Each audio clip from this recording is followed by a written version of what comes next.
Now, if you were watching one of my last videos, you would have heard me kind of just go on and on about how much I love my Triumph Bobber and how it's all great. Now, one of the other bikes which I'm very interested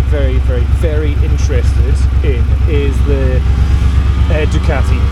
I did a test ride of a Ducati StreetFighter v4s earlier this year. So around about a £23,000 motorbike, and it's about 200 something horsepower, and its insurance is going to be about another £3,000 and all that kind of stuff. So incredibly expensive, incredibly dangerous, way above my skill level, but it had the special sauce that made me just kind of go, oh my god, I want that so badly in my life. So there are so many things wrong with it, for me particularly. God, going around roads like this is terrifying.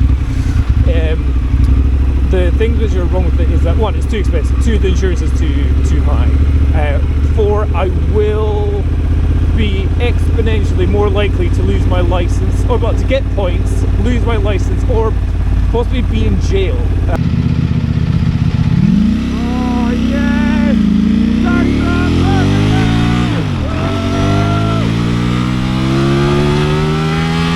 For the speed that bike is able to make me do.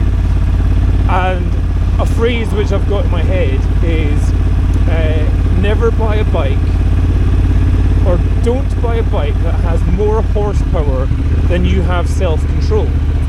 And if you've seen what I'm like on this bike, even though on scary roads like this, I'm practicing a good bit of self-control. Wet, cold cobbles, my god.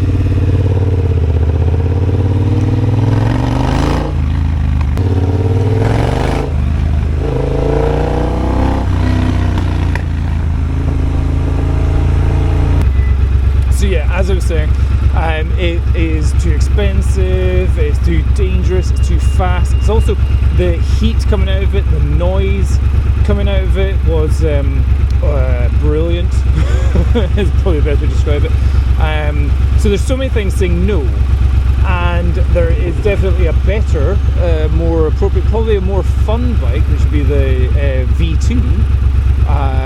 Vastly cheaper insurance, possibly cheaper. I think the service is probably all the same, and in a horsepower range of something which I know I can play with. So 150 horsepower. That guy's going for it. Around 150 horsepower, which is a fantastic kind of area of fun. The 200 is, or 214, I think it was. It's just very high.